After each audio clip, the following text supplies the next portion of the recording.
Capítulo 5. Dos afastamentos. Seção 1. Do afastamento para servir a outro órgão ou entidade. Artigo 93. O servidor poderá ser cedido para ter exercício em outro órgão ou entidade dos poderes da União, dos Estados, ou do Distrito Federal e dos municípios, nas seguintes hipóteses. Inciso 1. Para exercício de cargo em comissão ou função de confiança. Inciso 2. Em casos previstos em leis específicas. Parágrafo 1º. Na hipótese do inciso 1º, sendo a cessão para órgãos ou entidades dos Estados, do Distrito Federal ou dos municípios, o ônus da remuneração será do órgão ou entidade cessionária, mantido o ônus para o cedente nos demais casos. Parágrafo 2º. Na hipótese de servidor cedido à empresa pública ou sociedade de economia mista, nos termos das respectivas normas, optar pela remuneração do cargo efetivo ou pela remuneração do cargo efetivo acrescida de percentual da retribuição do cargo em comissão, a entidade cessionária efetuará o reembolso das despesas realizadas pelo órgão ou entidade de origem. Parágrafo 3º. A cessão far-se-á, mediante portaria publicada no Diário Oficial da União. Parágrafo 4º. Mediante autorização expressa do Presidente da República, o servidor do Poder Executivo poderá ter exercício em outro órgão da administração federal direta que não tenha quadro próprio de pessoal, para fim determinado e a prazo certo. Parágrafo 5º. Aplica-se à União, em se tratando de empregado ou servidor por ela requisitado, as disposições dos parágrafos 1º e 2º deste artigo. Parágrafo 6º. As cessões de empregados de empresa pública ou de sociedade de economia mista, que receba recursos de Tesouro Nacional para o custeio total ou parcial da sua folha de pagamento de pessoal, independem das disposições contidas nos incisos 1º e 2º e parágrafos 1º e 2º deste artigo, ficando o exercício do empregado cedido condicionado à autorização específica do Ministério do Planejamento, Orçamento e Gestão, exceto nos casos de ocupação de cargo em comissão ou função gratificada. Parágrafo 7º. O Ministério do Planejamento, Orçamento e Gestão, com a finalidade de promover a composição da força de trabalho dos órgãos e entidades da administração pública federal, poderá determinar a lotação ou exercício de empregado ou servidor, independentemente da observância do constante no inciso 1º e nos parágrafos 1º e 2º deste artigo. Seção 2ª. Do afastamento para exercício de mandato eletivo. Artigo 94.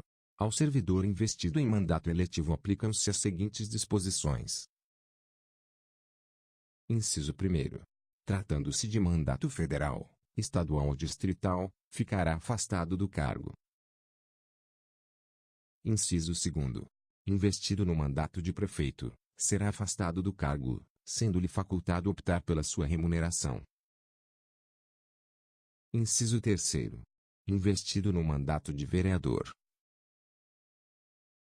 A. Havendo compatibilidade de horário, perceberá as vantagens de seu cargo, sem prejuízo da remuneração do cargo eletivo.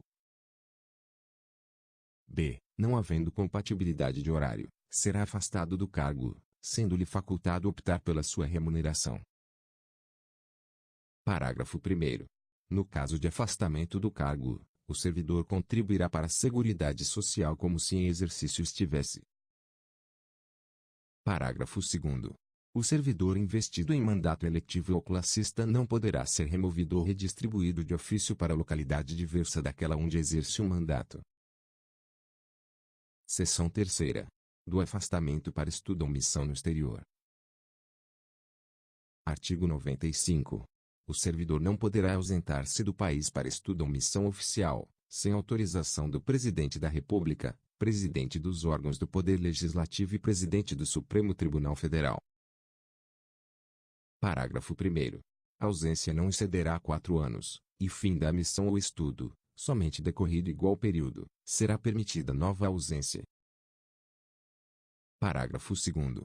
Ao servidor beneficiado pelo disposto neste artigo não será concedida exoneração ou licença para tratar de interesse particular.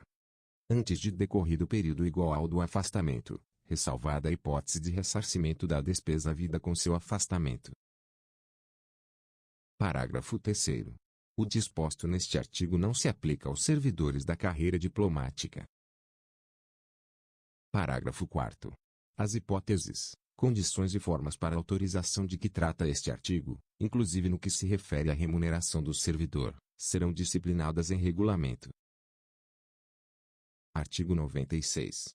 O afastamento de servidor para servir em organismo internacional de que o Brasil participe ou com o qual coopere dar-se-á, com perda total da remuneração. Seção 4ª. Do afastamento para participação em programa de pós-graduação stricto sensu no país.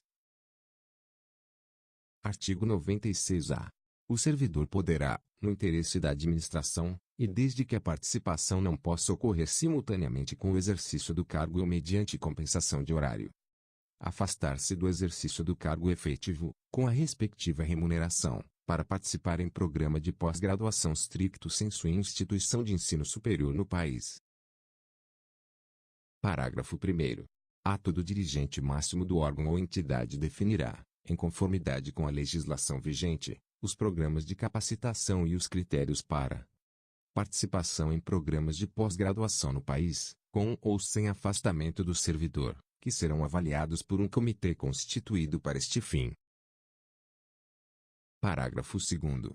Os afastamentos para a realização de programas de mestrado e doutorado somente serão concedidos aos servidores titulares de cargos efetivos no respectivo órgão ou entidade há pelo menos 3 anos para mestrado e 4 anos para doutorado, incluído o período de estágio probatório, que não tenham se afastado por licença para tratar de assuntos particulares para gozo de licença capacitação ou com fundamento neste artigo nos 2 anos anteriores à data da solicitação de afastamento.